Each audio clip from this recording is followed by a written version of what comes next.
आणि ही थेट दृश्य आपण पाहतो की देवेंद्र फडणवीस नागपूर विमानतळावर पोहोचलेले आहेत। कार्यकर्त्यांनी नागपूर विमानतळाच्या बाहेर अशी गर्दी केलेली आहे। देवेंद्र फडणवीसांनी आपण उपमुख्यमंत्री पद सोडणार असं म्हटलेलं आहे आणि त्यानंतर कार्यकर्त्यांची मोठी गर्दी नागपूरच्या विमानतळावर झालेली आहे। देवेंद्र फडणवीस आज संध्याकाळीच पंतप्रधान नरेंद्र मोदी आणि अमित शहा यांना भेटणार अशी माहिती मिळते। नागपूरहून फडणवीस दिल्लीसाठी जाणार आहेत। फडणवीसांनी उपमुख्यमंत्री पद सोडू नये किंवा सरकारमधून मंत्रिपद सोडू नये यासाठी त्यांच्या कार्यकर्त्यांनी विनंती त्यांना केलेली आहे। उपमुख्यमंत्री देवेंद्र फडणवीस नागपूरमध्ये दाखल झालेत। नागपूरमध्ये फडणवीसांचं स्वागत करण्यात आलंय। मात्र लोकसभा निवडणुकांमध्ये महाराष्ट्रात भाजपला अपेक्षित यश मिळालं नाही, त्याची जबाबदारी आपली आहे असं म्हणत देवेंद्र फडणवीसांनी उपमुख्यमंत्री पद सोडण्याची इच्छा व्यक्त केली आहे।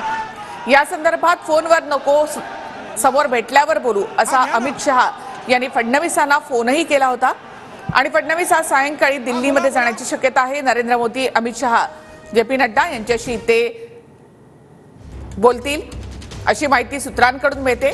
सध्या देवेंद्र फडणवीस हे नागपूर विमानतळावर आपण पाहतो, नागपूर विमानतळावर त्यांच्या समर्थकांनी मोठ्या प्रमाणामध्ये गर्दी केली आहे।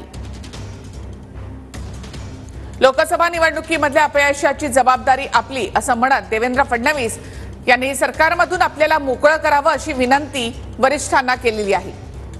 त्यानंतर आता फडणवीस नागपूरमध्ये दाखल झालेत आणि आज सायंकाळी ते दिल्लीमध्ये जाण्याची शक्यता आहे। तर फडणवीस आज मोदी आणि शहांना दिल्लीमध्ये भेटणार अशी माहिती सूत्रांकडून मिळते। उपमुख्यमंत्री देवेंद्र फडणवीस सध्या नागपूरमध्ये दाखल झालेत। कार्यकर्त्यांनी त्यांचं स्वागत केलेलं आहे। फडणवीसांच्या निर्णयानंतर कार्यकर्त्यांमध्ये देखील काहीसं निराशाजनक असं वातावरण आहे।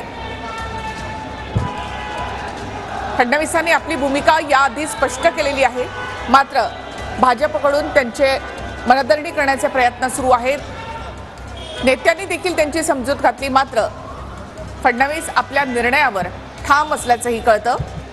नागपूरहूनच फडणवीस आज सायंकाळी दिल्लीसाठी रवाना होणार आहेत।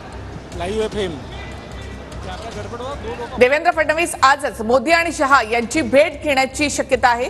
उपमुख्यमंत्री पदाचा राजीनामा देण्याची इच्छा फडणवीसांनी व्यक्त केली आहे। थेट आपण नागपूर विमानतळावर जाऊयात आमचे प्रतिनिधी गजानन उमाटे यांच्याकडे। गजानन, देवेंद्र फडणवीस आजच मोदी आणि शहा यांची भेट घेण्याची शक्यता आहे। नक्कीच उपमुख्यमंत्री देवेंद्र फडणवीस आता नागपुरात दाखल झालेले आहेत। कार्यक्रमानंतर ते दिल्लीला जाणार असल्याची माहिती आहे। या ठिकाणी देवेंद्र फडणवीस जे आहेत गृहमंत्री अमित शहा यांची भेट घेणार माहिती आहे। काल त्यांनी आपल्या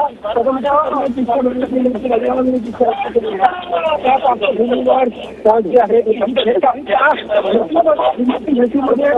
त्यांची जी आहे ती चर्चा अमित शहा यांच्यासोबत होण्याची शक्यता आहे। आपण बघतो या ठिकाणी देवेंद्र फडणवीस आणि भाजप प्रदेशाध्यक्ष नागपुरात दाखल झालेले आहे। मोठं स्वागत या ठिकाणी कार्यकर्त्यांच्या भावना ज्या आहेत त्या कार्यकर्त्यांनी बोलून दाखवल्या नागपूर विमानतळावर आणि आपण बघू शकतो या ठिकाणी सगळे कार्यकर्ते आमदार या ठिकाणी होते आणि एका कार्यक्रमानंतर देवेंद्र फडणवीस जे आहेत दिल्ली जाणार आहेत। लोकसभा निवडणुकीमध्ये भाजपचा जो पराभव झाला तो पराभव स्वीकारून काल त्यांनी पदमुक्त इच्छा व्यक्त केली होती। आज या ठिकाणी आपण दृश्य यांचे बघू शकतो भाजपचे प्रदेशाध्यक्ष माध्यमांशी संवाद साधण्याची शक्यता जी आहे या ठिकाणी आहे।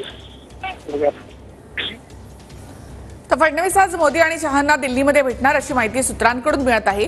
फडणवीस आज दिल्लीसाठी रवाना होणार आहेत। आता सध्या ते नागपूरमध्ये आहेत। नागपूर विमानतळावर त्यांच्या समर्थकांनी त्यांचं असं स्वागत देखील केलेलं आहे। मात्र फडणवीसांचा निर्णय त्यांच्या समर्थकांना आणि नेत्यांना देखील पटलेला नाही।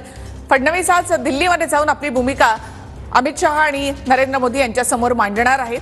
मात्र आपल्याला संघटनेमध्ये आता काम करायचं आहे, विधानसभेसाठी आणखी जोमानं उतरायचं आहे, त्यामुळे मला सरकारमधून मोकळं करा अशी विनंती देवेंद्र फडणवीसांनी केली आहे।